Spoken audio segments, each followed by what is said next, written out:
Apa kabar? This is Titi Kilau Jiwa. Dalam The Spiritual Healing Process Series, tema yang akan kita bahas kali ini adalah hubungan antara otak, pikiran, emosi, dan perasaan.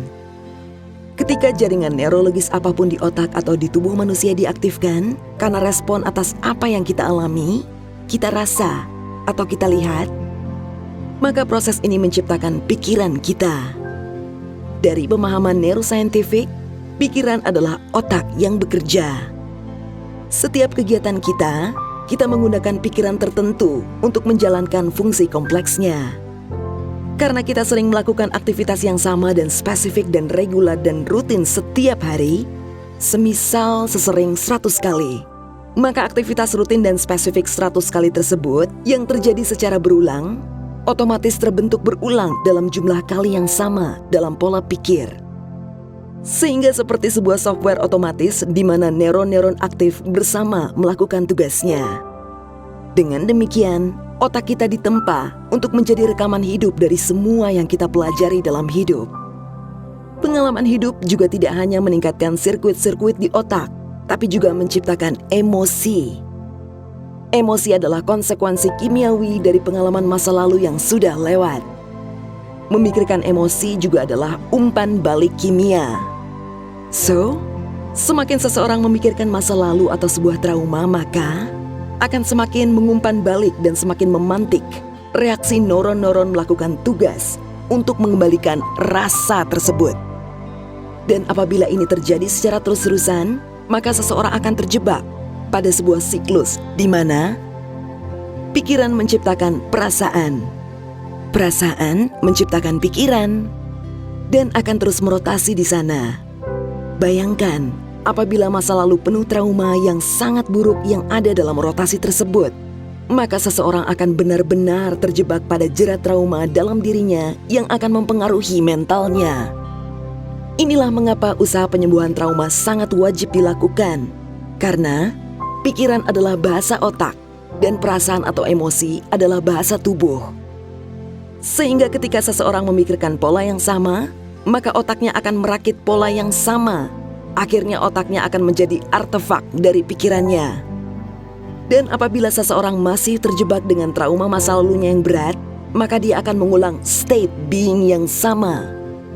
Jadi akan terpenjara dengan rasa sedih, resah, rasa sakit, cemas, dan frustasi yang sama. Walaupun suatu kejadian telah lama terjadi, namun akan tetap menciptakan rasa yang sama dan tetap sama pada masa sekarang secara kualitas dan kuantitas. Pengulangan inilah bagaimana masalah mental dan depresi terbentuk. Disinilah kita perlu concern dengan semua pola lama kita. Tidak hanya pola berpikir, tapi juga pola aktivitas-aktivitas harian lama yang juga akan mempengaruhi pola sistem autopilot yang lama. Seperti misalnya aktivitas pagi yang sama, rute kantor yang sama, menu masakan yang sama, aktivitas di rumah yang sama. Kegiatan pola yang sama akan susah menciptakan kamu yang baru. Hal-hal dan pola-pola lama yang terprogram dan autopilot juga termasuk emosi yang sama, respon yang sama, perasaan yang sama, pengalaman yang sama. Maka kita akan menciptakan emosi yang sama dan mood yang sama. Dan kita akan terpenjara pada keadaan negatif yang konstan dan sama. Karena semua seperti terprogram, maka sel-sel dalam tubuh kita juga terpapar pada situasi yang sama sehingga menjadi takdir genetik. Karena situasi-situasi yang sama tadi. Ketika berkubang dalam trauma, maka pola continuity yang terbentuk ini adalah pola artefak yang sama, yaitu negativity in terms of energy, atau kenegatifan dalam seluruh situasi kehidupan sehari-hari dalam jangka panjang yang sama. Dan energi negatif akan berkubang dalam kehidupan secara konstan dan continue.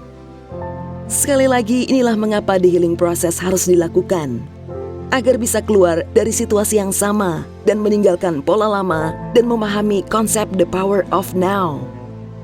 Dengan the power of now dan energi baru dalam pola baru dalam semua aspek akan mengactivate pola lama yang aktif.